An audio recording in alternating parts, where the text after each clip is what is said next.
سلام ومحبة لكل اللي بيشوفني وبيتابعني من أي مكان في الدنيا. ازيكم حبايب قلبي؟ عاملين ايه؟ يا رب كلكم تكونوا بخير.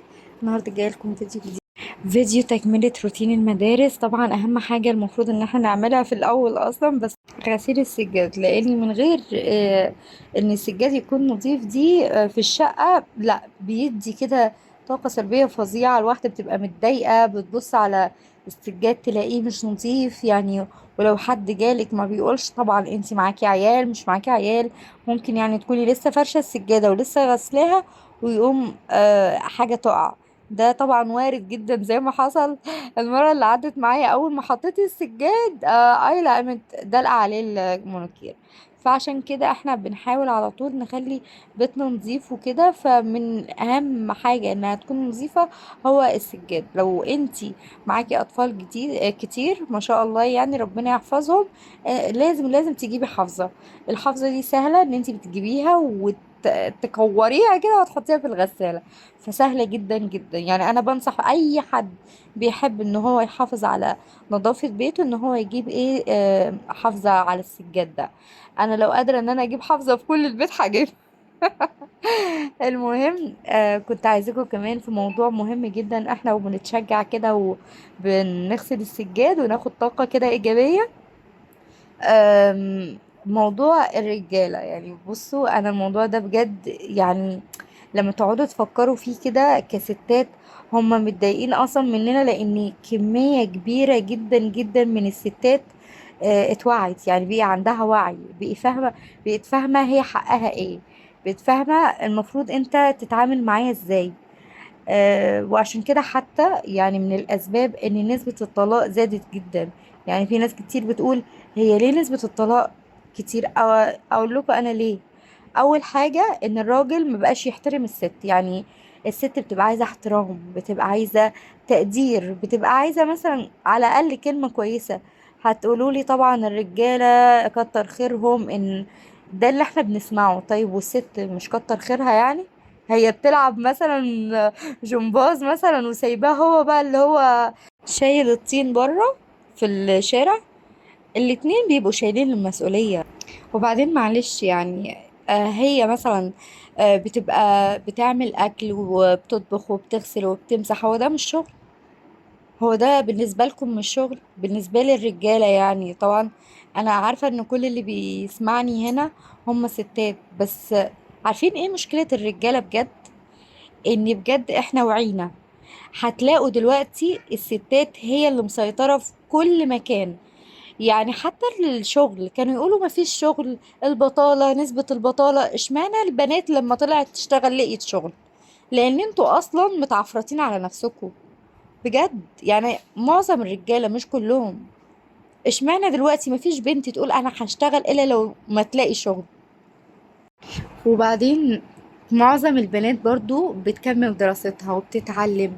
معظمنا بقي واعي، بقي فاهم ايه الصح وايه الغلط. هو ده مشكلتنا. مشكلتنا كمجتمع ان الستات بقت فاهمة، متعلمة، مثقفة، بتطور نفسها. هي دي مشكلتنا. وهم زي ما هم يعني تحسوهم كده تايهين في العالم. يعني لما تبصي كده لمعظم الرجالة تحسوهم كده مفيش معرفش هو ده. طبعا مش ذنبهم، بس على الأقل الواحد لازم يطور من نفسه. معلش احنا كيوتيوب مثلا وانتم متابعين اليوتيوب، ممكن تقولولي على اي حد من اليوتيوب هو عمل ايه غير ان هو كان بيطور نفسه وبيطور شغله فبالتالي هو نجح؟ اي حد يعني اقصد كرجاله مثلا زي مثلا حمدي ووفاء عندنا، زي امثله كتير زي حمدي ووفاء والعيله دي عامه. شايفين ازاي بيقدروا الست وبيحترموها حتى لو الست برضو بتتعب معاهم، بس عشان هي بتتعب معاهم وهم بيتعبوا بيوصلوا للنجاح. لكن احنا عندنا لا، يعني معظم الرجاله اللي هو لا في حاجات كتير المفروض ان انا اجي الاقيها جاهزه.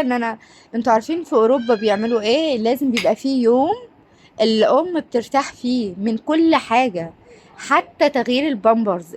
تخيلوا بقى لو في رجاله بتغير البامبرز. اللي احنا لا شرقيين ازاي بقى؟ ده انا راجل.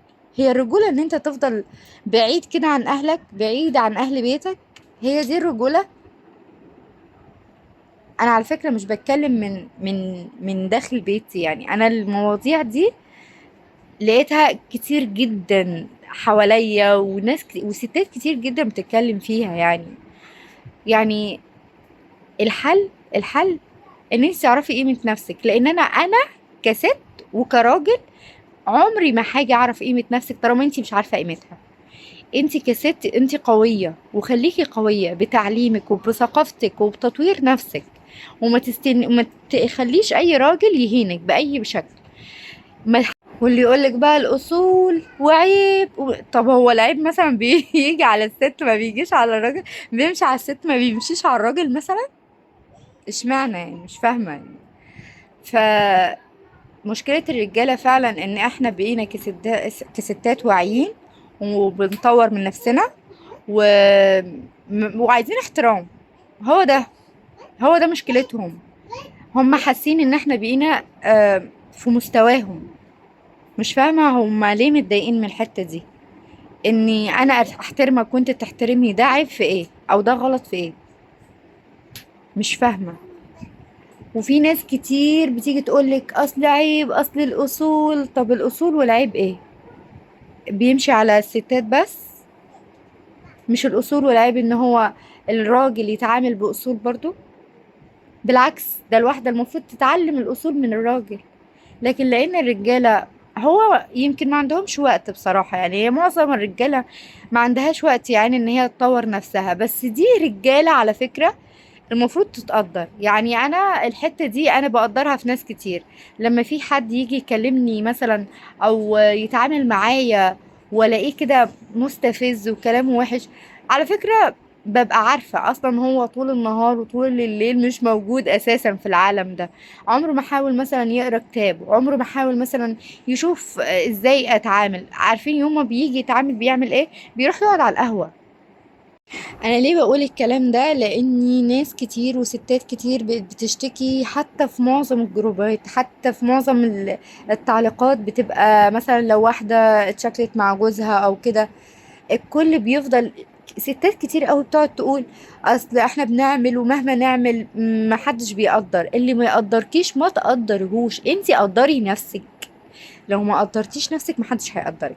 واول ناس يقولولك ده عيب وده غلط والاصول ومعلش وتعالي على نفسك، دول اول ناس هيرموكي في اول حاجه. على فكره محدش بيحس بحد.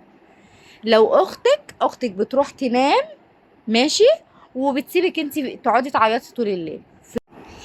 وربنا يهدي الجميع. بس انا عن نفسي اكتشفت ان الحل ان انتي، وهتلاقوها على فكره كتير وقلتها قبل كده في فيديو، الست اللي بتحط رجل على رجل واللي بتقول انا يا انا هي اللي بتبقى ست الستات وبتعجب. والست اللي هي بتبقى شايله كل حاجه وشايله المسؤوليه، واهم حاجه ان الكل يبقى مرتاح. على فكره مش لازم الزوج بس، مش لازم الزوج ده، حتى اهل الزوج لو انت عودتيهم ان انت كل يوم تعملي لهم حاجه حلوه، وجيتي في يوم ما عملتيش عشان تعبتي، هيقولوا لك لا، ازاي تتعبي؟ المفروض تعملي لنا الحاجه الحلوه. وجوزك برضو زي ما بيقول المثل، هو جوزك على ما تعوديه. لان فعلا لو انت عودتيه ان كل يوم انت اللي تعملي العشاء والفطار والغدا، هتعمليهم. لكن لو عودتيه لا معلش انت عليك الفطار عشان انا مش بقدر، او انت عليك العشاء عشان انا مش قادره، هيتعود يعمل العشاء. عارفه لو جيتي قلتي له بقى اعمل العشاء والغدا مش هيرضى.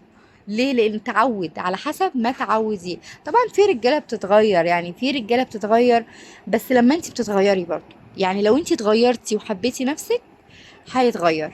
وجربوها، اهتمي بنفسك وحبي نفسك وخلي ليكي كارير وشوفي.